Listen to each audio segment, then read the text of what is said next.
Hi everyone, welcome to my channel. ఈరోజు రాగి దోశ పల్లి చట్నీ ఎలా తయారు చేసుకోవాలో చూద్దాం. ముందుగా ఒక గిన్నెలోకి ఒక గ్లాసు మినపప్పు తీసుకుంటున్నాను.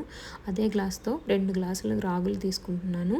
అదే గ్లాస్తో హాఫ్ గ్లాస్ బియ్యం కూడా తీసుకోవాలండి. అవన్నీ తీసుకొని ఒక గిన్నెలో వేసేసుకొని దీంతోపాటు కొంచెం మెంతులు కూడా వేసుకొని దీన్ని బాగా కడిగి నైట్ అంతా నానబెట్టాలి. నైట్ అంతా నానబెట్టిన దాన్ని మార్నింగ్ ఇలా అవుతుంది.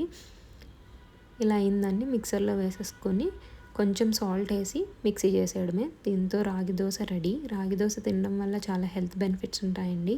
రాగిలో ఐరన్, యాంటీ ఆక్సిడెంట్స్ పుష్కలంగా ఉంటాయి. ఇవి తీసుకోవడం వల్ల హెల్త్కి, డైజెషన్ ప్రాబ్లమ్స్ ఉన్న వాళ్ళకి, వెయిట్ లాస్ అవ్వాలి అనుకున్న వాళ్ళకి ఇది మంచి ఆల్టర్నేటివ్ అండి. ఎవరైనా ట్రై చేయాలనుకుంటే ఈ రాగి దోశని ట్రై చేయొచ్చు. చాలా క్రిస్పీగా, చాలా హెల్తీగా ఉంటుంది. దీంతో పాటు పల్లీ చట్నీ ఎలా తయారు చేసుకోవాలో చూద్దాం. ముందుగా పల్లీలను ఇలా ఒక గిన్నెలో వేసుకుని, ఆయిల్ ఏం వేసుకోలేదండి, డైరెక్ట్ డ్రై రోస్ట్ చేసుకున్నాను. దాని తర్వాత కొంచెం ఆయిల్ వేసుకొని దీనిలోనే పచ్చిమిరపకాయలు, కావాల్సిన పచ్చిమిరపకాయలు వేసుకొని బాగా ఫ్రై చేసుకున్నాను. ఇలా ఫ్రై చేసుకున్నాక దీన్ని ఫ్రై చేసుకున్న కొంచెం చల్లారిన తర్వాత వీటిని తీసుకొని మిక్సర్లో వేసేసుకున్నానండి.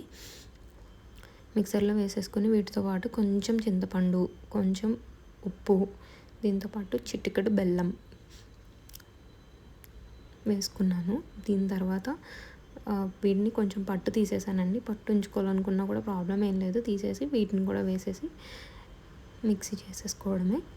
వీటితో పాటు ఇవి మిక్సీ అయిపోయిన తర్వాత కొంచెం కొబ్బరి కూడా వేసుకున్నామండి. కొబ్బరి కూడా వేసుకొని మిక్సీ పట్టేశాను. అంతే, దీంతో పల్లి చట్నీ రెడీ.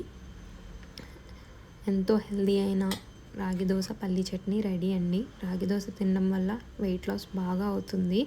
చాలా ఇడ్లీ, దోశ వాటికి చాలా మంచి ఆల్టర్నేటివ్ అండి. Please to subscribe. Thank you.